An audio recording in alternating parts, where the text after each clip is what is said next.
সন্তানের সংখ্যা বেড়ে গিয়েছিল, হালাল সন্তানের সংখ্যা কমে গিয়েছিল। সমাজ এত বিষাক্ত হয়েছিল, কেউ বিয়ে করতে চাইতো না, কেউ বিয়ে করতে পারতো না। কখনকার কথা বলছি? কথা বলেন, জাহিলিয়াতের সময়কার কথা। বিয়েও করতে পারতো না, বিয়েও দিতেও পারতো না। এটা কি আপনাদের জানা আছে? কথা বলছেন না কেন? জানা আছে? এই সমাজকে কি বলেন আপনারা? বড় সমাজ। আপনারা তো বলেন না, কথা বলছেন না কেন?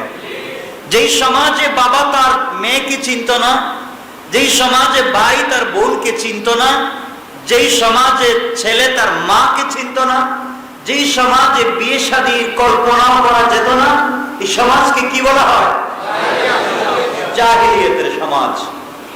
এই জাহিলিয়াতের সমাজকে, বর্বর জাতি গোষ্ঠীকে সোনার মানুষে পরিণত করবার জন্য, তাদের এই চরিত্রের স্খলন থেকে উত্তম চরিত্র শিক্ষা দেওয়ার জন্য আল্লাহ রাব্বুল ইজ্জত ওয়াল জালাল একজন পথ প্রদর্শক, একজন রাহবার, একজন নেতা, আদর্শবান ব্যক্তিকে নবুয়ত দিয়ে, নেতা বানিয়ে, নতুন কিতাব দিয়ে, রিসালাত দিয়ে, কিছু বিধিবিধান দিয়ে, কিছু সংবিধান দিয়ে, কিছু কারিকুলাম দিয়ে, কিছু নীতিমালা দিয়ে পৃথিবীতে প্রেরণ করলেন। যেই নীতিমালার ভিত্তিতে জাহিলিয়াতের মানুষ সোনার মানুষে পরিণত হয়েছিল, এই নীতিমালার নাম ছিল আল কোরআন। নীতিমালার নাম কি ছিল? যার মাধ্যমে এই পৃথিবীতে এই নীতিমালা প্রতিষ্ঠিত হয়েছিল, তার নাম ছিল মুহাম্মদুর রাসূলুল্লাহ সাল্লাল্লাহু আলাইহি ওয়াসাল্লাম। তাহলে বুঝতে পারলাম সমাজ ছিল জাহিল, সমাজ ছিল মূর্খ, সমাজ ছিল বর্বর, সমাজ ছিল ধ্বংস, সমাজ ছিল নোংরামিতে ভরা, সমাজে ছিল অপসংস্কৃতি, সমাজে ছিল কুসংস্কার, সমাজে লজ্জা বলতে কিছু ছিল না। এই সমাজ নষ্ট হয়ে যাওয়ার কারণে তার নাম দেওয়া হয়েছিল, বলছেন না কেন? আপনাদের কাছে আমার জিজ্ঞাসা, বর্তমান পৃথিবীতে বিশেষ করে মুসলিম অধ্যুষিত এই বাংলাদেশে বাবার হাতে কি মেয়ে নিরাপদ? কথা বলতে গেলে লজ্জা হচ্ছে। ভাইয়ের হাতে কি বোন নিরাপদ? মা, ছেলের কাছে কি মা নিরাপদ? কথা বলছেন না কেন? নিরাপদ? নিরাপদ নাই। ওই সময়ে আবু জাহাল ছিল, আবু লাহাব ছিল, উতবা, শায়বা, মুগীরা, আসিব ইবনে ওয়াইল। ওরা ছিল নেতা, ওরা ছিল সমাজপতি, ওরা ছিল রাষ্ট্রের ক্ষমতার মালিক। তারা বিচার তো করত না। কোন মেয়ে দর্শিতা হয়ে যদি আবু জাহালের কাছে বিচারের জন্য যাইতো, তখন আবু জেহেল তার গুন্ডা দিয়ে, আবু জেহেল তার কর্মীদেরকে দিয়ে এই মেয়েকে দর্শন করাতো। মিথ্যা বলছি? সবাই বলেন। আবু জেহেল যে কাজগুলা করতো আজ থেকে 1450 বছর আগে, বর্তমান সমাজে এই কাজগুলা হচ্ছে। বোঝা গেল আবু জেহেল নামে কেউ নাই, কিন্তু আবু জেহেলের চরিত্রের মানুষ এখনো আছে। এই সমাজকে আপনারা উন্নত সমাজ বলেন, রাষ্ট্রকে আপনারা উন্নত রাষ্ট্র বলে থাকেন। এই সমাজ, এই সমাজে স্বামীর কাছে স্ত্রী নিরাপদে থাকতে পারে না।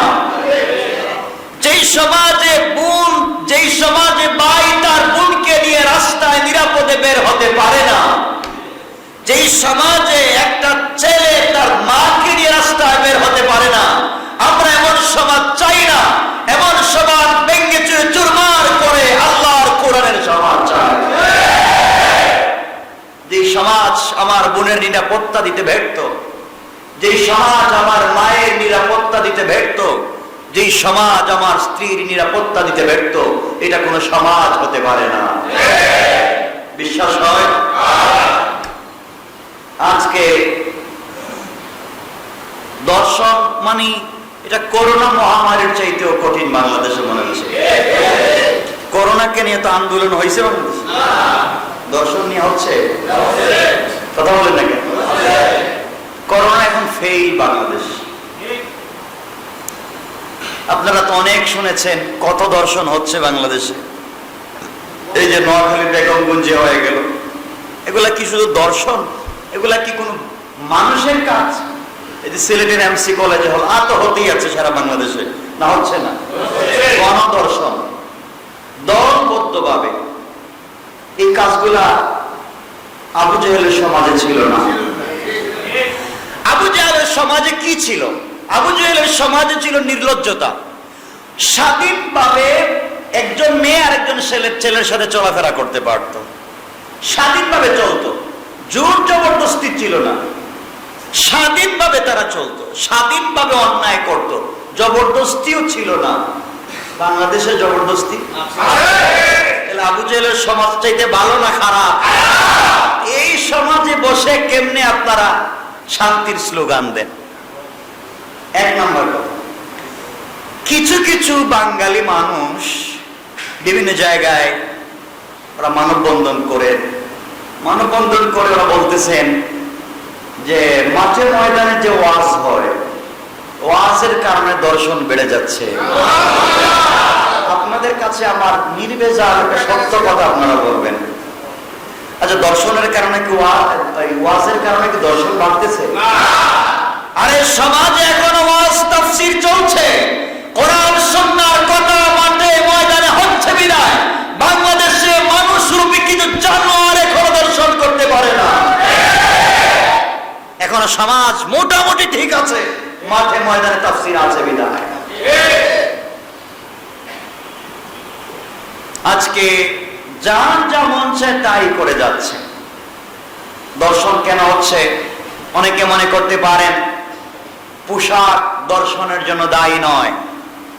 তাহলে পোশাক যদি দর্শনের জন্য দায়ী হতো তাহলে বুরকা পরা মেয়েরা দর্শিতা হয় কেন? পোশাক যদি দর্শনের জন্য দায়ী হতো ঘরের ভিতরে দর্শিতা হচ্ছে কেন? প্রশ্ন আসে না? এই প্রশ্নটাই করা হচ্ছে বিভিন্ন টেলিভিশনে, যে পোশাকের জন্য দর্শন হচ্ছে পোশাকের কারণে নয়। অর্থাৎ 3/4 প্যান্ট স্যান্ডো গেঞ্জি পরুক আর নাই পরুক, মেয়েরা স্লোগান দিচ্ছে পোশাক পরবো কি পরবো না সেটা আমার ব্যাপার, সিগারেট খাবো কি খাবো না এটা আমার অধিকার। তুমি পোশাক পরবা কি পরবা না এটা যদি তোমার ব্যক্তি স্বাধীনতা হয়ে থাকে, তাহলে একজন ব্যক্তির বাক স্বাধীনতা আছে, তোমাকে দেখবার পরে তার মুখ দিয়ে কি বলবে না বলবে এটা তার অধিকার। তুমি যদি তোমার ব্যক্তি স্বাধীনতার নাম করে যেভাবে মন চায় নির্লজ্জের মতো চলতে পারো, তাহলে একজন পুরুষ তার বাক স্বাধীনতার ভিত্তিতে তোমাকে দেখলে যা মন চায় তা বলতে পারে। কথা বলছেন না কেন? তোমার যদি ব্যক্তি স্বাধীনতা থাকে, আমার বাক স্বাধীনতা আছে। তবে রাস্তা দিয়ে যদি পোশাক পরবে কি পরবে না এটা যদি তোমার অধিকার হয়ে থাকে, তাহলে রাস্তায় যুবকেরা চোখ তুলে তোমার দিকে তাকাবে কি তাকাবে না এটা যুবকের অধিকার। এই ধরনের ফালতু কথা বলে সমাজকে বিষাক্ত করে লাভ নাই। মনে রাখতে হবে উশৃঙ্খল সমাজকে সুশৃঙ্খল করতে হলে রাসূল পাক সাল্লাল্লাহু আলাইহি ওয়াসাল্লাম যে থিওরি যে ফর্মুলা দিয়েছিলেন তার বিকল্প কোনো রাস্তা নাই। আজকে দর্শন হচ্ছে গোটা দেশে। আজকে শুধু একজন নারীকে দর্শন করা হচ্ছে না, গোটা নারী জাতিকে দর্শন করা হচ্ছে। মনে রাখবেন, আজকে আপনি প্রতিবাদ করছেন না, আপনি মনে করেছেন আর একজনের মেয়ে দর্শিতা হয়েছে কি কালকে আপনার দরজায় আসতে পারে। এই জন্য মনে রাখবেন, আমরা চাই বাংলাদেশে দর্শনের সর্বোচ্চ যে রায়, সর্বোচ্চ যে বিচার, আমরা এই বিচার চাই। শুধু কাগজে কলমে না, কিসে? একজন দর্শককে ধরে আর যদি ঢাকার 0 পয়েন্টে নিয়ে গুলিস্তানে দেওয়া শাপলা চত্বরে নিয়ে মাথা নিচের দিকে দিয়া পা উপর দিকে উঠে আচ্ছা মতো পিটাইয়া গোটা দুনিয়ার মানুষকে দাওয়াত দিয়ে টেলিভিশন লাইভ প্রোগ্রাম করা হয়, আর দর্শনের সাহস করবে না। আপনারা আমরা তো শুধু মাঠে ময়দানে বলছি, টেলিভিশন টক শোতে বলছি, টেলিভিশন টক শোতে বেচারা বক্তৃতা করছে নারীদের স্বাধীনতার কথা। আরে নারীদের স্বাধীনতা কথা যিনি বক্তৃতা করলেন, নারীদের স্বাধীনতা নষ্ট করা হচ্ছে। আজকে যারা টেলিভিশন টক শোতে নারীদের অধিকারের কথা চিল্লাচিল্লি করতো, এরা গেল কই? আজকে নারী দর্শন হচ্ছে, দল বেঁধে দর্শন করা হচ্ছে, নারী নির্যাতন করা হচ্ছে, জ্বালিয়ে পুড়িয়ে মারা হচ্ছে, 10 তলা থেকে মাকে ধাক্কা দিয়ে ফেলে হত্যা করতেছে, কোনো প্রতিবাদ নাই। কথা বলছেন না কেন? তাহলে বোঝা গেল এরা নারী স্বাধীনতার নামে নারীদেরকে ভোগ করতে চায়। ইসলাম তা সমর্থন করবে না, কোন সমাজ তা সমর্থন করবে না। এজন্য মনে রাখবেন, আল্লাহকে ওয়াস্তে বলছি যুবক, আল্লাহকে ওয়াস্তে অন্যায় পথে যাওয়া যাবে না, হারাম পথে চলা যাবে না, হারাম পথ থেকে নিজেকে বাঁচাতে হবে। কথা বলছেন না কেন? দর্শনের জন্য যারা বলেছেন পোশাক দায়ী নয়, অবশ্যই দর্শনের জন্য পোশাক দায়ী। আজকে পর্দাশীল মেয়েরা দর্শিতা হয় কেন? একটা যুবক যখন বেপর্দা অশ্লীল অঙ্গ ভঙ্গিমায় একটা মেয়েকে রাস্তায় দেখেছে, রাস্তায় দেখার পরে সে নিজেকে আর কন্ট্রোল করতে পারে নাই, এরপরে বুরকা পরা মেয়ে তোমার ঘরের ভিতরে মেয়েদের উপর আক্রমণ করে বলে।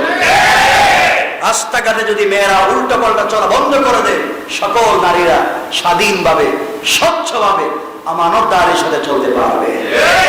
আপনার মেয়ে ইউনিভার্সিটিতে পড়ছে, তো কি হয়েছে? কি হয়েছে? সে বলতেছে, বক্তৃতা করতেছে, আমি সিগারেট খাবো কি খাবো না, এটা আমার অধিকার। তুমি সিগারেট খাবা কি খাবা না, এটা তোমার অধিকার। তুমি কাপড় পরবা কি পরবা না, এটা তোমার অধিকার। একটা ছেলে রাস্তায় হাঁটলে ইফটিজিং করবে কি করবে না, এটাও তার অধিকার। কোন ধরনের কথা? কোন ধরনের কথা? সমাজ এগুলার কারণে নষ্ট হয়ে যাচ্ছে, সমাজ এগুলার কারণে বিষাক্ত হয়ে যাচ্ছে। আপনাকে আমাকে ওখান থেকে বেরিয়ে আসা লাগবে, বেরিয়ে আসা লাগবে। রাসূল পাক সাল্লাল্লাহু আলাইহি সাল্লাম বলেছেন, তোমরা আমাকে 2 জিনিসের কথা বলো, 2 জিনিসের জিম্মাদারি তোমরা যদি নিতে পারো। একটা হচ্ছে 2 টুক, একটা হচ্ছে লজ্জাস্থান। এই 2 জিনিসের জিম্মাদারি তোমরা নেও, আমি রাসূল পাক তোমাদের জান্নাতের জিম্মাদার নিলাম। এখন এই 2 জিনিসের কন্ট্রোল আমাদের কাছে নাই। মুখ দিয়ে যা আসে তাই বলছে। আরে মুখ দিয়ে যা আছে তাই বলছে, কত লোকের মুখ আছে কথা আওয়াজ হচ্ছে না, কত লোকের চোখ আছে দেখতে পারতেছে না, কত লোকের পা আছে হাঁটতে পারতেছে না, কত লোকের হাত আছে ধরতে পারতেছে না। তোমার তো সব আছে, আল্লাহ দিয়ে সবকিছু নিয়ে আল্লাহর বিরুদ্ধাচরণ করছো। আল্লাহ যদি ধরে ফেলে, পৃথিবীর কোন চিকিৎসা দিয়া উপকার হবে না। আজকে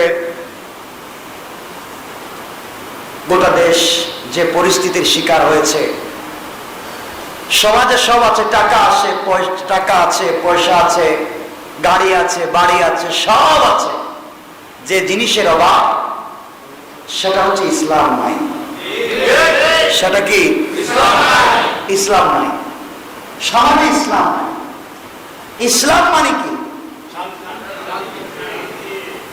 শান্তি কোথায়? তাহলে নামাজ পড়লে শান্তি পাচ্ছেন না কেন? নামাজ পড়েও শান্তি পাচ্ছেন না কেন? এই ইসলামের অর্থ শান্তি নয়, বরং ইসলামের পূর্ণাঙ্গ বিধিবিধান যে মানতে পারবে সেই শান্তিতে থাকবে। ইসলামের পূর্ণাঙ্গ বিধিবিধান এই সমাজে আমরা চাই, চাই কি চাই না? আজকে দেশটা কোথায় চলে যাচ্ছে দেখতেছেন তো। আমাদের ভয় হচ্ছে রোহিঙ্গাদেরকে নিয়ে কি হবে একমাত্র আল্লাহ জানেন। কথা বলেন না? আমরা তো বড় বিপদে আছি। এই জন্য আল্লাহর কাছে বলা ছাড়া আমরা চাই না আমাদের দেশটা আর্মেনিয়া হয়ে যাক, আজারবাইজান হয়ে যাক। আমরা চাই না আমাদের দেশটা ধ্বংস হয়ে যাক। আমরা ভালো থাকতে চাই, সকলকে নিয়ে একসাথে ভালো থাকতে চাই। যে কোনো ধর্মের লোক এদেশে স্বাধীনভাবে চলাফেরা করো, আমরা চাই। কিন্তু স্বাধীনতার নাম করে যারা ইসলামকে কটাক্ষ করে কথা বলবে, রাসূলের পাককে গালি দিবে, মনে করবেন ওর জন্মে অবশ্যই সমস্যা আছে। রাসূলের পাককে গালি দিতে পারে না। যেই মহামানব পৃথিবীতে এসেছিলেন, বিদায় পৃথিবীতে শান্তি কল্যাণ প্রতিষ্ঠিত হয়েছে, আজকে তাকে গালি দেওয়ার কোনো সুযোগ নাই। আল্লাহ রাব্বুল ইজ্জত ওয়াল জালাল কোরআনে কারিমে বলছেন পর্দা করা ফরজ, না বলেন নাই? বলেছেন। পর্দা করা কি ফরজ? ফরজ। এখন পর্দাটা কি? আমাদের কি বোঝানো হচ্ছে? নারীর পর্দা বলা হচ্ছে যে মুখমণ্ডল এবং হাতের কবজি ছাড়া বাকিগুলো পর্দা। এগুলো শুনেন নাই? কথা বলছেন নাই? একজন নারী চলার পথে তার মুখমণ্ডল এবং হাতের কবজি বের করে চলতে পারবে, বাকি পুরা বডিকে দেখে রাখা ফরজ। কথা শুনেছেন? এটা কি পর্দা? এটা পর্দা নয়। যারা বক্তৃতা করেছেন না গুমরাহির কথা বলেছেন, যারা এই কথাগুলো বলে থাকেন না গুমরাহির কথা।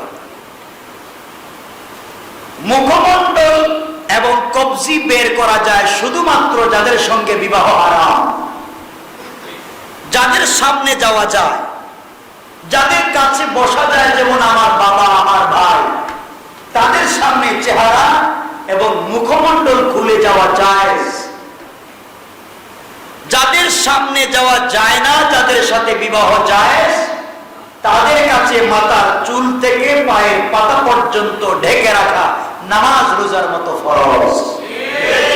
কথা বুঝতে পেরেছেন? এখন কথা হচ্ছে, যিনি মুখমণ্ডল খোলা রাখেন, হাতের কবজি খোলা রাখেন, রাস্তাঘাটে বের হন, বাকিটা বোরকা পরেন, এটা পর্দা নয়। এটা বাকি থ্রি পিসের মতো একটা পোশাক হচ্ছে এই বোরকা। যেই বোরকা পরলে মুখ দেখা যায় না, যেই বোরকা পরলে হাতের কবজি ঢাকা যায় না, এটা পর্দা নয়, এটা মাত্র একটা পোশাক।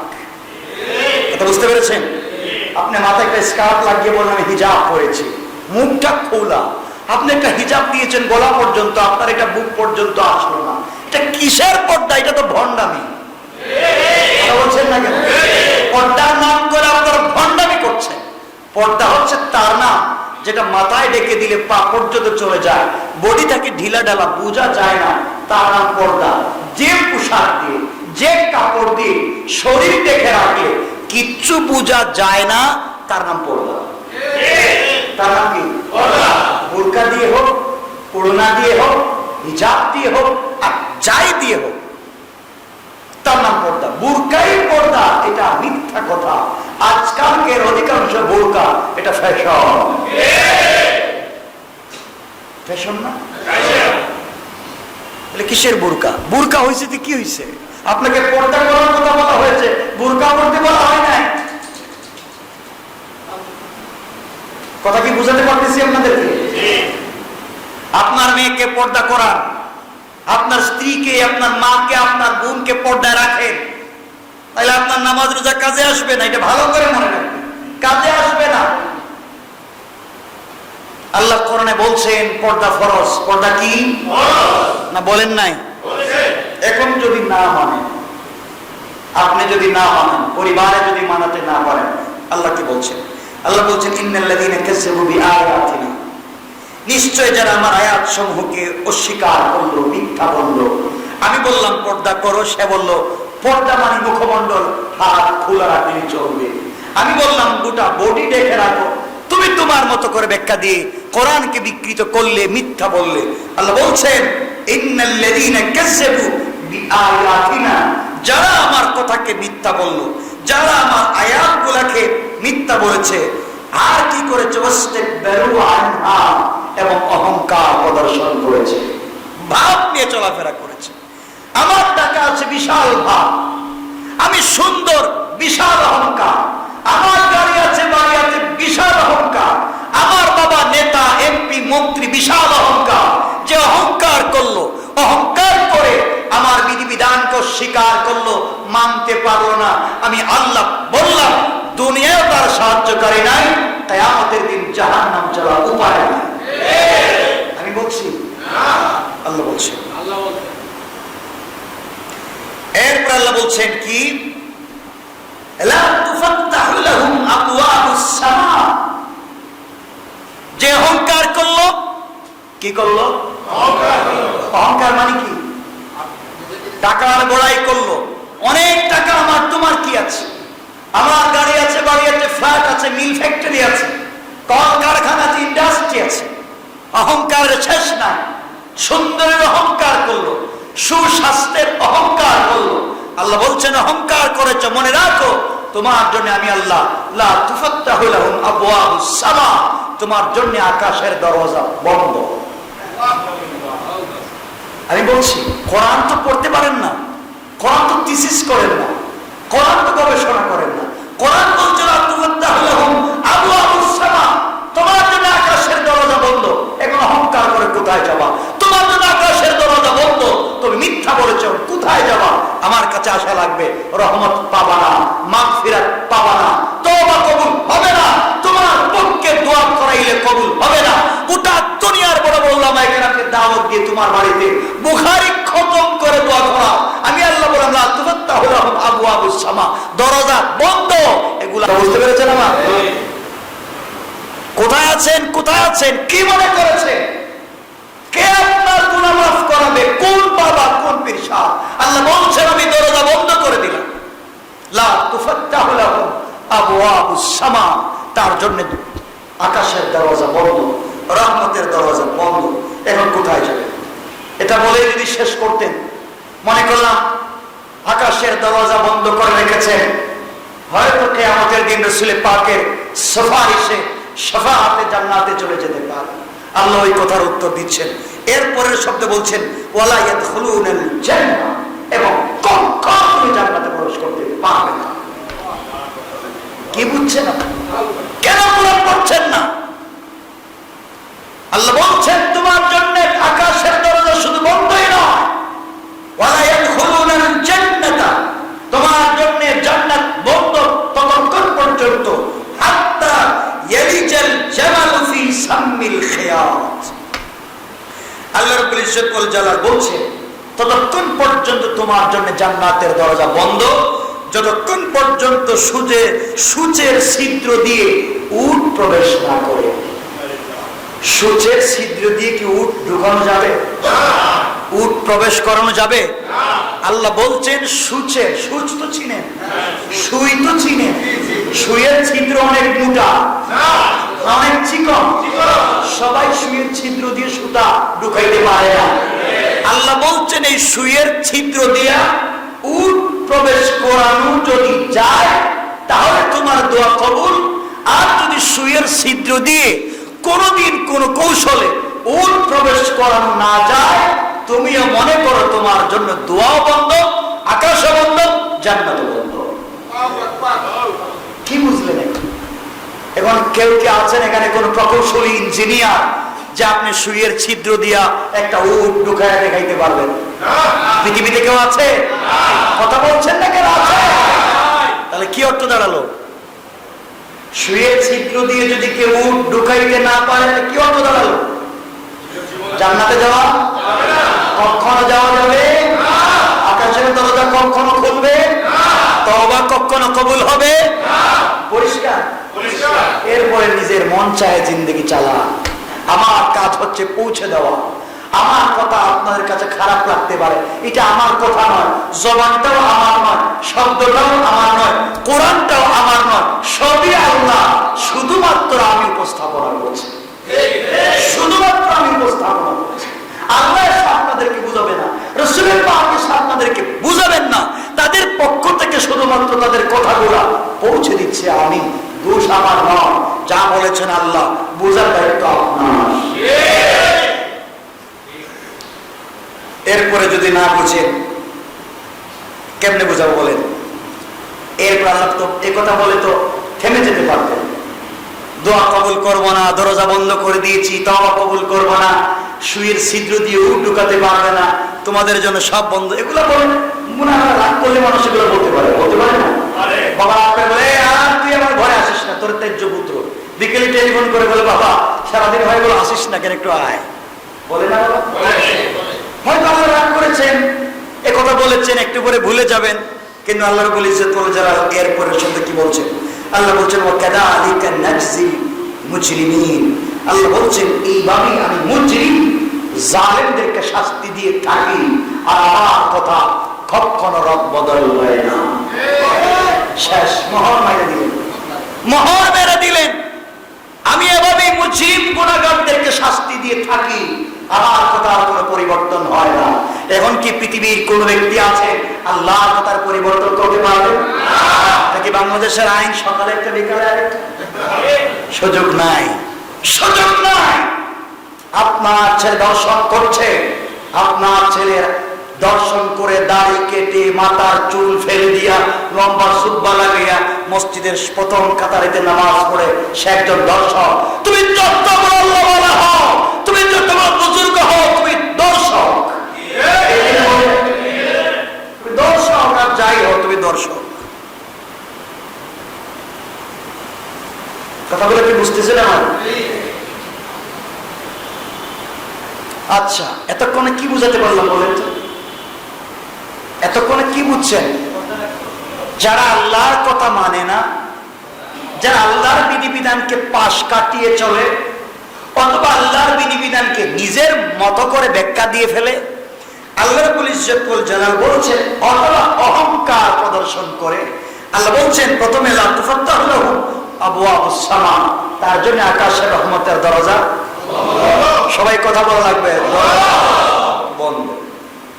এরপরে বলছেন সে কোনদিন জান্নাতে যেতে পারবে না, যেভাবে সুয়ের ছিদ্র দিয়ে উট ঢুকানো যায় না, তার জন্য জান্নাতে যাওয়া। এরপরে বলছেন এভাবেই আমি মুজরিম গুনাহগারদেরকে শাস্তি দিয়ে থাকি। ঠিক আছে না? এতটুকুন ছিল শেষ। শাস্তি দিয়ে থাকেন এভাবে, কিন্তু কিভাবে শাস্তি দিয়ে থাকেন তা তো কিছু বললেন না। বলছেন কিছু? তিনি বলছেন দরজা বন্ধ করছি রহমতের। তিনি বলছেন আমি তাদের জন্য তওবা কবুল করব না। তিনি বলছেন আমি তাদেরকে জান্নাতে দিব না। কি শাস্তি দিবেন তা তো বলেন না, বলছেন না। এরপরে বলছেন দেখেন, আল্লাহ রাব্বুল ইজ্জতুল জালালের পরে বলেন লাহুম মিন জাহান্নামা মিহাদুন ওয়া মিন ফাওকিহিম গাওয়াশ ওয়া কাযালিকা নাজজিল যালিমিন। আল্লাহ রাব্বুল ইজ্জতুল জালাল বলেন তাদের জন্য আমি আল্লাহ রাব্বুল ইজ্জতুল জালাল আগুনের শয্যা রেখে দিয়েছি, তাদের জন্য আগুনের বিছানা রেখে দিয়েছি। আমি আল্লাহ রাব্বুল ইজ্জতুল জালাল তাদের জন্য আগুনের বিছানা, কম্বল না নিচেটা, আগুনের বিছানা রেখে দিয়েছি। আগুনের বিছানা, আগুনের কাপড় সবগুলো আগুনের রেখে দিয়েছি। বিছানা হবে আগুনের, এর কম্বলটা কি হবে? আল্লাহ রাব্বুল ইজ্জতুল জালাল বলেন ওয়াফাউতিহিম গাওয়াশ। আল্লাহ এরপরে বলছেন তাদের বিছানা হবে আগুনের, আর উপরের চাদর হবে আগুনের স্ফুলিঙ্গ। আগুনের স্ফুলিঙ্গ দিয়ে চাদর হবে, বিছানা হবে একমাত্র আগুন দিয়া। আগুন দিয়ে বিছানা বানাবো, আগুন দিয়ে একটা পালক বানাবো, ওখানে তাদেরকে শোয়া দিয়ে কম্বল উপরে দিব। দুনিয়ার কোন কম্বল নয়, এটা হবে আগুনের স্ফুলিঙ্গ দিয়ে তৈরি করা। শাস্তিটা খুব হালকা। এয়ার কুলার, এয়ার কন্ডিশনে ঘুমাচ্ছেন, টাইস আর সিরামিকের ঠাইকা এয়ার কন্ডিশনের থেকে কোরআন সুন্নাহর বিরুদ্ধে কথা বলছেন। আল্লাহ বলছেন আসো এয়ার কন্ডিশন থেকে বাইর হও, তোমার জন্য আগুনের বিছানা রেখে দিয়েছি। আগুনের বিছানা রেখেছি, বাইরে এসো। এটা হুমকি দিচ্ছেন, হুমকি। এয়ার কন্ডিশনে বসে আমার বিরুদ্ধে কথা বলছো, এসি রুমে বসে আমার বিরুদ্ধে কথা বলছো, আমার আয়াতগুলোকে অস্বীকার করছো, যা মন চায় তা করছো। বাইরে আসো, বাইরে আসো। এই বিছানা তোমার বিছানা নয়। আজরাইল চলে আসলে বিছানা চেঞ্জ হয়ে যাবে। এরপরে যে বিছানায় আসবে এটা হবে আগুনের। নাউজুবিল্লাহ বলে। এরপর আল্লাহ রাব্বুল ইজ্জতুল জালাল বলছেন এরপরের শব্দ ওয়া কাযালিকা নাজজিজ যালিমিন, আমি এভাবেই জালিমদেরকে শাস্তি প্রদান করে থাকি। এখন চিন্তা করেন, আমরা যদি এই দলভুক্ত না হয়ে থাকি আমরা বেঁচে গেলাম। আমরাও যদি দলভুক্ত থেকে থাকি তাহলে আমাদের কপালে শাস্তি নাই, আমাদের কি করা উচিত? এখন কথা বলছি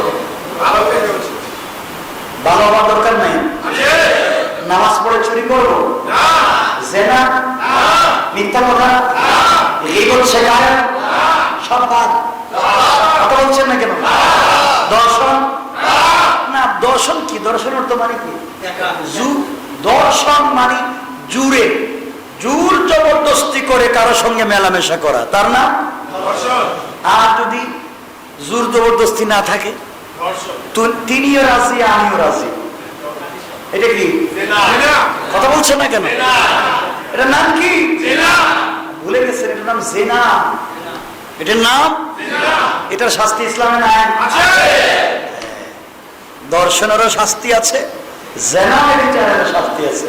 আপনি বলবেন আমি তো আর মারামারি করি নাই, আমরা বন্ধু ছিলাম, দুজন রাজি। আল্লাহ বলছেন আমিও রাজি, আসো আসো আমার কাছাকাছি আসো। সব বাদ দিয়ে দিতাম। আমার কথাগুলো খারাপ লাগতেছে? কষ্ট হচ্ছে? আপনাদের সাথে টাকা পয়সা নিয়ে আমার কোনো লেনদেন আছে? জায়গা জমি নিয়ে? কেন বলছি এই কথাগুলো? বুঝাচ্ছি আপনাদেরকে। এরপর আল্লাহ রাব্বুল ইজ্জতুল জালাল কি বলছেন? এরপর আল্লাহ রাব্বুল ইজ্জতুল জালাল বলেন আল্লাযীনা আমানু ওয়া আমিলুস সালিহাতি লা নুকাল্লিফু নাফসান ইল্লা উসআহা উলাইকা আসহাবুল জান্নাতি হুম ফিহা।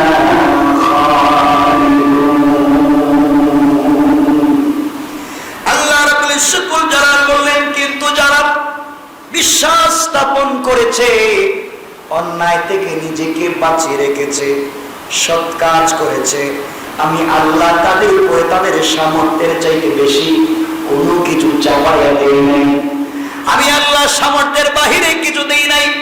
একজন দাঁড়িয়ে নামাজ পড়তে পারে না, আমি বলি নাই দাঁড়িয়ে পড়াই লাগবে, বলছি বসে পড়লে চলবে। আমি বুঝতে পেরেছি একজন বসে পড়তে পারবে না, আমি বলছি শুয়ে পড়লে চলবে। তার সামর্থ্য নাই, আমি বুঝেছি শুয়ে ঠিকমতো পড়তে পারবে না, যখন তার জ্ঞান ফিরবে তখন পড়বে। আল্লাহ বুঝাতে চান সামর্থ্যের বাহিরে কিছু দেই নাই। আজকে আমাদের সব কিছুতে সামর্থ্য আছে, মসজিদে আসলে সামর্থ্য চলে যায়। সারাদিন ঘুরে বেড়ায়, গোটা ঢাকা শহর ঘুরে বেড়ায়, একতলা থেকে 10 তলা উঠতে পারি, মসজিদে আসলে তো চেয়ারটা কই দেয়। মনে রাখবেন, আমার তো মন চায় বাংলাদেশের সকল মসজিদের চেয়ারে আগুন জ্বালিয়ে দেওয়া। আপনি সব জায়গায় ভালো থাকেন, মসজিদে আসলে খোঁড়া হয়ে যান, লেখা হয়ে যান, বসতে পারেন না, দাঁড়াতে পারেন না, বিপদে পড়ে যান। যারা সত্যিকার অর্থে বিপদ, যারা বিপদী, সত্যিকার অর্থে যারা বিপদী, দাঁড়াতে পারেন না, কষ্ট হয়, দাঁড়াতে পারেন না, কষ্ট হয়। দাঁড়িয়ে নামাজ পড়লে আপনি অসুস্থ হয়ে যাবে, আপনি বসে পড়ার অনুমতি আছে, আছে না নাই? আপনি দাঁড়িয়ে পড়তে পারবেন না, বিপদ, আপনি অসুস্থতা বেড়ে যাবে, আপনার প্রবলেম হয়ে যাবে, আপনি বসে পড়ে। এরপরে পড়েন আপনি শুয়ে পড়ে, ঠিক আছে না? বাংলাদেশের মসজিদের নাম বলবো না, কয়েকদিন আগে আমি আমার কাছে আমি পিকচার ওটা রেখে দিচ্ছি। মসজিদে ঢুকছিলাম নামাজ পড়তে, জোহরের, এইটা ঢাকা শহরের এক মসজিদে। মসজিদের ভিতরে 93টা চেয়ার, মানুষ 100 জন মনে হয় ধরে, বাকি কয়েকজন বাকি, ইমাম সাহেব সহ। আমরা চিন্তা করবো এটা কি, তা আমরাই মনে হয় অসুস্থ, যে 2-4 জন দাঁড়াইছে, আমরাই মনে হয় বিপদে পড়ছি। ছেলে জোয়ান, 15 বছর, 20 বছর, 30 বছর, সে সব চেয়ারে পড়ে, মানে চেয়ারে বসলে একটু ভাব। বলছেন না কেন? আল্লাহ বলছেন কি রে, আমার করে এসে ভাব মারিস না, আমার করতে এসে ভাব করিস। এই জন্য মন চায় চেয়ারে বসেই যে নামাজ পড়লে হয়ে যাবে। খুব ভালো করে চেয়ারে বসার আগে জানবেন চেয়ারে কোন কোন কারণে নামাজ পড়া যায়। চেয়ারে পড়বেন না, টুলে পড়বেন। চেয়ারে পড়লে তো হেলান দিতে পারবেন, হ্যাঁ টুলে পড়বেন। কোন কোন কারণে টুলে নামাজ পড়া যাবে এগুলো মাসআলা ভালো করে জানবেন। আপনি 3 তলা উঠতে পারেন, 5 তলা উঠতে পারেন, পুরো ঢাকা শহর ঘুরতে পারেন, রিক্সা থেকে উঠতে নামতে পারেন, সব ঠিক। রেস্টুরেন্টে গিয়ে খেতে পারেন, মসজিদে আসলে খাওয়ার পায়ে আর কাজ করতেছে না। মিথ্যা বলতেছে কথাগুলো?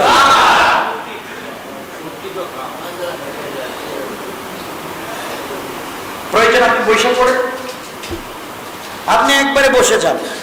আপনি যদি সেজদা দিতে না পারেন, সেজদা যদি দিতে না পারেন, আপনি দাঁড়িয়ে নামাজ পড়বেন, সেজদার সময় চেয়ারে বসবেন। কথা বলছেন? আপনি যদি সেজদা করতে পারেন কিন্তু দাঁড়াতে পারেন না, আপনি চেয়ারে বসবেন, সেজদার সময় ডাইরেক্ট মাটি থেকে সেজদা দেওয়া নামাজ হবে না আপনার। আপনি যতটুকুন পারবেন না ততটুকুন আপনার প্রতি চাল করা হবে, যতটুকুন পারবেন ততটুকুনই করা লাগবে। আল্লাহ বলছেন লা তুকাল্লিফু নাফসান ইল্লা উসআহা, আমি তো তোমার সাধ্যের বাহিরে কিছু বোঝা চাপিয়ে দেই নাই। তুমি তো বসতে পারতে, তুমি তো দাঁড়াতে পারতে, তুমি কেন চেয়ারে বসেছো? কি জবাব দিবেন? আল্লাহ আমার তো হাঁটুতে কাজ করতো না। খুব চিন্তা করেন, কথাগুলো বুঝতেছেন আপনারা? এই জন্য চেয়ারের মাসআলাগুলো ভালো করে জানবেন, সকলে ভালো করে বুঝবে যে চেয়ারে নামাজ পড়ার বিধান কি, কোন কোন কারণে টুলে চেয়ারে নামাজ পড়তে পারবেন, কোন কোন কারণে পড়তে পারবেন না, এটা ভালো করে জানবেন। এরপরে চেয়ারে পড়লে আপনার চেয়ার সফের কোন জায়গায় থাকবে, আপনার পাটা কোন জায়গায় থাকবে, এগুলো ভালো করে জানবেন। সেজদা দেওয়ার সময় হাত তো অনেকে দেখছি এভাবে দিয়ে দেন, দেয় না হাত এভাবে, এভাবে হাত দিয়ে কই দিচ্ছে না, কই আপনার হাত হাঁটুতে থাকলে কি সমস্যা ছিল? কথা বোঝেন নাই? আপনি এই মাসআলাগুলো ভালো করে আল্লাহর ওয়াস্তে বলতেছি, এখন সময় কমে গেছে, আল্লাহর ওয়াস্তে বলতেছি মাসআলাগুলো জানবেন। জানবেন না? অবশ্যই ভালো করে জানবেন। বাড়িতে আমাদের মায়েরা আছে, বাবারা আছে, অনেকে অসুস্থ, চেয়ারে নামাজ পড়েন, মসজিদে অনেকে নামাজ পড়েন। আপনি আগে জানেন কোন কোন কারণে পড়া যায়, চেয়ারে নামাজ পড়ার বিধান কি, কোন কন্ডিশনে নামাজ পড়লে সহি হবে, এগুলা জানবেন, এরপরে পালন করবেন। না যাই না শুধু চেয়ারে বসাই হইল, নামাজ হইল না। কথা বলছেন তো? ইনশাআল্লাহ আমরা চেষ্টা করবো তো জানা। আপনারা তো বলবেন হুজুর সব তো জানি, ইউটিউবে তো পাওয়া যায়। ইউটিউবে তো, ইউটিউব কি মুফতি সাহেব? ওনার কাছে জিজ্ঞাসা করেন ইউটিউবে যা আছে সব কি আছে, এখানে তো তাহেরিও তো আছে নাই, ঢেলে দেখ তো ইউটিউবে আছে, তো কার কথা শুনবেন? এখানে তো আব্দুল আহাদ নাকি জিহাদিও আছে, আলাউদ্দিন জিহাদি নাই, সবই তো আছে, তো কার কথা আপনি শুনবেন? এই জন্যে বিজ্ঞ জাননেওয়ালা একজন মুফতির কাছে গিয়ে সরাসরি লিখিতভাবে আপনি আপনার সমস্যার কথা জানাবেন, ওনার কাছ থেকে লিখিতভাবে আপনি ফতোয়া নিবেন। কথা বুঝতে পেরেছেন? তাহলে আপনি পরিষ্কার থাকবেন, কোনো ঝামেলা নাই। লিখিত প্রশ্ন করবেন, লিখিত উত্তর নিয়ে যাবেন, যে কোনো জায়গা থেকে। পারবেন তো ইনশাআল্লাহ? আল্লাহ আমাদের কবুল করুন। যাই হোক, আল্লাহ রাব্বুল ইজ্জত ওয়াল জালাল বলছেন কিছু আমাদের উপরে চাপিয়ে দেন না। এরপর অনেক কথা বলছেন, সব কথা বলার আজকের সময় নাই। আল্লাহ বলছেন এরপর আয়াতে ওয়ানাযানা মা ফি সুদুরিহিম মিন গিল্ল। এরপর আল্লাহ বলছেন যারা দ্বীনের পথে চলতে গিয়া ঠিকমতো একটা ভালো কাপড় পরতে পারে নাই, দাঁড়িয়ে রাখতে গিয়ে ইউনিভার্সিটিতে যাওয়ার পরে মেয়েরা ঠিটকারি করেছে, মনের ভিতর অনেক দুঃখ, পাঞ্জাবি পরবার কারণে সুন্দর এলাকা থেকে স্মার্টনেস যে এলাকাগুলো রেস্টুরেন্টগুলো বাইরে করে দিচ্ছে, পাঞ্জাবি পরে টুপি পরে আমাদের এখানে ঢুকতে পারবে না। মনে বড় ব্যথা, হারে পাঞ্জাবি পরছিলাম, টুপি পরেছিলাম, দাঁড়িয়ে রেখেছিলাম, আজকে আমাকে বের করে দেওয়া হলো, চাকরিতে আমাকে রাখতেছে না শুধুমাত্র দাঁড়িয়ে রাখবার কারণে। আল্লাহ বলছে যার অন্তরে ব্যথা, শুধুমাত্র দাঁড়িয়ে রাখবার কারণে সে কষ্টের সম্মুখীন হয়েছে, মনে ব্যথা, পাঞ্জাবি পরবার কারণে বিপদের সম্মুখীন হয়েছে, মনে বড় ব্যথা, টুপি পরবার কারণে মানুষ তাকে নিয়ে হাসাহাসি করেছে, মনে বড় ব্যথা। আল্লাহ বলছেন ওয়ানাযানা মা ফি সুদুরিহিম মিন গিল্ল, যার অন্তরে একটু দুঃখ ছিল, আমি আল্লাহ রাব্বুল ইজ্জত ওয়াল জালাল এগুলা তার অন্তর থেকে বের করে দেব। জান্নাতে নে কেমনে বের করব? যেই জান্নাতে নে তার বের করব তাজরি মিন তাহতিহিমুল আনহার, এমন জান্নাতে নে তার এগুলা বের করে দিব যার তলদেশ দিয়া নহর সমূহ প্রবাহিত হতে থাকবে। আমি বলবো যে তোমাকে ঠিটকারি করেছিল ও জাহান্নামে, আর আজকে তুমি আমার জান্নাতে। তার অন্তর থেকে ব্যথা দূর করে দিব, আমি কষ্ট থাকবে না, সব শেষ। তোমাকে টিটকারি করেছে পাঞ্জাবির কারণে, পাঞ্জাবিওয়ালা আজকে তুমি জান্নাতি, দাড়িওয়ালা আজকে তুমি জান্নাতি, পাগড়িওয়ালা আজকে তুমি জান্নাতি, টুপিওয়ালা আজকে তুমি জান্নাতি। তোমার যে বন্ধু, তোমার যে ভাই দাড়ি রাখবার কারণে, পাঞ্জাবি পরবার কারণে তোমাকে টিটকারি করেছে, সে জাহান্নামী। কথা বলছেন না কেন? আমি বলছি না, আল্লাহ বলছেন। তারা যখন তা দেখবে তখন আল্লাহ শুকরিয়া আদায় করবে। আল্লাহ বলছেন ওয়াকালুল হামদুলিল্লাহিল্লাযী হাদানা লিহাযা, আল্লাহর কাছে শুকরিয়া আদায় করে বলবে আল্লাহ দুনিয়ায় কষ্ট করেছিলাম, মানুষ টিটকারি করেছে, আজকে তুমি আমাকে তোমার পরে সম্মান দিয়েছো, শুকরিয়া তোমার, আলহামদুলিল্লাহ। এরপরে তারা আরো বলবে ওমা কুন্না লিনাহতাদিয়া লাউলা আন হাদানাল্লাহ, আল্লাহ তুমি যদি মনের ভিতরে বুঝ না দিতে, মন কি শক্ত না করতে যে দাড়ি রাখতেই হবে, টুপি মাথায় দিতেই হবে, পাঞ্জাবি পরতেই হবে, দিলকে যদি শক্ত না করতে আমরা কোনোদিন হেদায়েত পাইতাম না। আল্লাহ তুমি শক্ত করে দিয়েছিলে, আজকে জান্নাত পেয়েছি। আর তারা দুনিয়ার সুখ শান্তিতে ছিল, আজকে তারা জাহান্নামী। কথা বুঝতে পেরেছেন আমার কথাগুলো? দিল দিয়ে শুনবেন। এরপরে বলবে আল্লাহ লাকাদ জাআত রাসূল রাব্বিনা বিল হক, আল্লাহ রাসূল যা আমাদের কাছে নিয়ে এসেছিলেন, বুঝি আর না বুঝি, কিছু বুঝি আর না বুঝি রাসূল এনেছিলেন, হুজুরেরা আমাদেরকে বলেছিলেন, কোন বিনা বাক্যে সব মেনে নিয়েছিলাম, সব মেনে নিয়েছিলাম। মানুষ কত টিটকারি করেছে, আল্লাহ রাব্বুল ইজ্জত ওয়াল জালাল আওয়াজ দিবেন, এটা আওয়াজ আসবে, ওয়ানুদু, বিশাল আওয়াজ আসবে হঠাৎ করে, আন তিলকুমুল জান্নাহ উরিসতুমুহা বিমা কুনতুম তা'মালুন, আওয়াজ আসবে। আল্লাহ বলবেন আজকে এই বিশাল জান্নাত দেখতেছো, যা তোমাদের চোখে দেখা যায়, সবগুলা হচ্ছে তোমরা এগুলার উত্তরাধিকারী। দুনিয়ায় যা কষ্ট করেছিলে, কষ্টের ফল হিসাবে আমি আল্লাহ তোমাদেরকে জান্নাতটা তোমাদের নামে দিয়ে দিলাম, জীবনে কোনোদিন ফিরে গেলে না। সুবহানাল্লাহ বললেন না? এরপর আর অনেক কথা আজকে আর বলা যাবে না। এরপরে তো জান্নাতীরা দেখবে তার বন্ধু, যে দুইজনে চাকরি করছিল, একজন বলছে দোস্ত তো দাড়ি কেন রাখছো, বিয়া তো আর কপালে নাই, বিয়া আর জিন্দগিতে নাই। কিয়ামতের দিন দেখবে ও জান্নাতি আর জাহান্নামী, ওই সময় ডাক দিবে ওয়ানাদা আসহাবুল জান্নাহ আসহাবুন নার, এমন সময় জান্নাতের বন্ধু ডাক দিয়ে বলে কিও বন্ধু কেমন আছো তুমি, ওখানে জাহান্নামে কেমন আছো, বলিস না, শান্তি নাই, কলিজা জ্বলে গেছে, আর একটু মজা খাও। আল্লাহ কোরআনে বলছেন ওয়াকাদ ওয়াজাদনা মা ওয়া'আদানা রাব্বুনা হাক্কান, আমাদের রব আমাদের সঙ্গে ওয়াদা দিয়েছিলেন, সবর করলে জান্নাত দিবেন, দিয়েছেন। আর তোমাদের কথা বলছিলেন উল্টা পাল্টা চললে খবর আছে, তোমরা কি খবর পাইছো? পাইছি বন্ধু, পাইছি। দুনিয়ায় টিটকারি করেছিলে পাঞ্জাবিওয়ালাকে, দাড়িওয়ালাকে, টুপিওয়ালাকে, কিয়ামতের দিন ওরা তখন টিটকারি করবে, ঠিক কিনা বলে? আল্লাহ বলছেন কথা। তখন তারা বলবে কালু নাম, সব পাইছি, আল্লাহ যেভাবে বলছিলেন সব পাইছি। এরপর আবার আসবে ফাআসসানা মুআসসিরুম বাইনাহুম আল্লানাতুল্লাহি আলাজ জালিমিন, একজন ফেরেশতা আওয়াজ দিয়ে বলবেন সাবধান, জাহান্নামীরা তোমরা কার সঙ্গে কথা বলছো? ওরা আল্লাহর মেহমান, তোমাদের মুখ থেকে দুর্গন্ধ বাইর হয়, তোমরা জাহান্নামী, তোমরা মুখ বন্ধ করো, তোমরা আর জান্নাতীদের সঙ্গে কথা বলো না। ফেরেশতা কোথায়? দরজাটা লাগাইয়া দাও, ওদেরকে জাহান্নামের নিচে ফেলে দাও, যেন আমার বন্ধুদের সঙ্গে কথা বলতে না পারে। তখন কই যাবেন, কই থাকবেন চিন্তা করুন। সুতরাং আসুন আল্লাহ আমাদেরকে হেফাজত করুন, আমিন। সবাই বলেন আমিন। কথাকে লম্বা করলাম না, এখানে রেখে দিলাম। সুতরাং আজকের কথা থেকে আমরা বুঝতে পারলাম কি অন্যায় করব না, অন্যায় নিজেকে বাঁচিয়ে রাখতে পারবো তো ইনশাআল্লাহ। অহংকার থেকে বাঁচাবো, কি থেকে?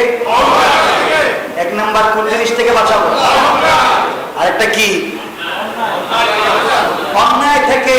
আল্লাহ যা বলেছেন তাকে মিথ্যা বলবো না, সব মেনে নেব। যদি এগুলা করি জান্নাতে না জাহান্নামে? আল্লাহ আমাদেরকে বাঁচাক।